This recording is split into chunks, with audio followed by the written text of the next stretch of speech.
Imaginen un país donde la inmensa mayoría de la gente no sabe leer ni escribir. Y ahora piensen en las aulas digitales de hoy. Pues bien, el viaje de la educación en España es precisamente esa historia, una de transformación radical, llena de avances, claro, pero también de conflictos que han definido el país que conocemos. 80%. Fijaos bien en esta cifra, porque es tremenda. Y es justo el punto de partida de toda esta historia.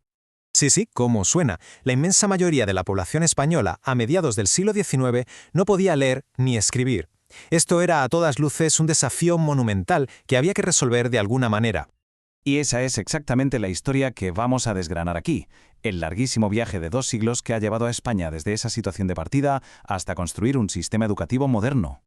Venga, pues vamos a empezar por el principio de todo. Nos vamos al siglo XIX, un momento en el que, la educación era un privilegio para muy poquitos, y la Iglesia Católica tenía una influencia enorme en todo.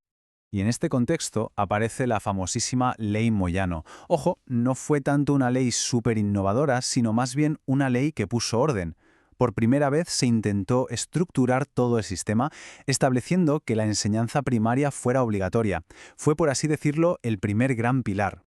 Y lo que es realmente increíble es esto.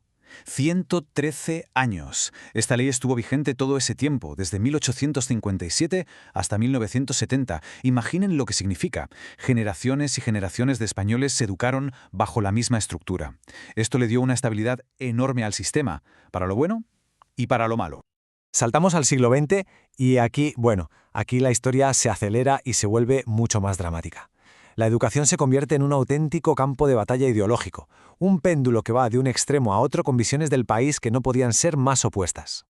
Es que esta tabla lo ilustra perfectamente. Es un choque de trenes. Por un lado, la Segunda República, que apostó por una escuela laica, mixta, basada en la ciencia, y por el otro el franquismo, que fue una vuelta de tuerca total al nacionalcatolicismo y a la segregación por sexos. Eran dos modelos completamente irreconciliables, que convirtieron las aulas en un reflejo de la división del país. Los proyectos de la República fueron, increíblemente ambiciosos. No solo se planteó crear miles de plazas de maestro, sino que se impulsaron iniciativas fascinantes como las misiones pedagógicas. Un intento de verdad muy bonito de reducir esa brecha cultural tan grande que había entre el campo y la ciudad. Y esta cita lo clava. El modelo educativo franquista, sobre todo al principio, se definió mucho más por todo aquello que rechazaba que por lo que proponía. Era en cierto modo un antimodelo, que lo que buscaba era desmantelar por completo todo lo que oliera a la República. Pero claro, el péndulo volvió a moverse. Con el fin de la dictadura y la llegada de la democracia, España se encontró de frente con un reto mayúsculo: construir un sistema educativo que fuera inclusivo, moderno y que además estuviera a la altura de sus vecinos europeos. La transición hacia el sistema que tenemos hoy se construyó sobre 3 hitos clave. Primero, la Ley General de Educación del 70, que aunque todavía en el franquismo ya fue un primer paso modernizador. Luego, sobre esa base, la Constitución del 78, que blindó la educación como un derecho universal. Y finalmente, la LOCSE, en 1990, que remató el proceso, creando el sistema descentralizado y diverso que conocemos hoy.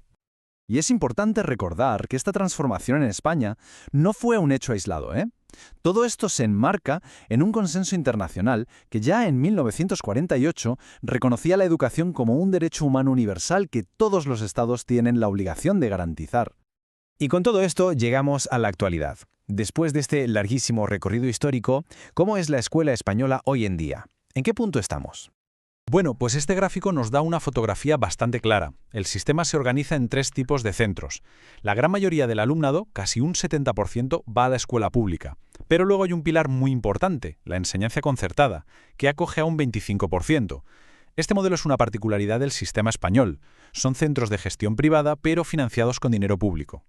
Un punto intermedio que, la verdad, siempre genera mucho debate. Y si hablamos de la filosofía pedagógica que guía las políticas actuales, la palabra clave es DUA, o Diseño Universal para el Aprendizaje. La idea central es la inclusión. O sea, en lugar de un modelo único para todo el mundo, se busca un diseño que sea flexible desde el principio para adaptarse a la enorme diversidad de estudiantes que hay en un aula. El DUA se apoya en 3 pilares muy sencillos de entender. Primero, presentar la información de distintas maneras, no solo con un texto, también con vídeos, con gráficos.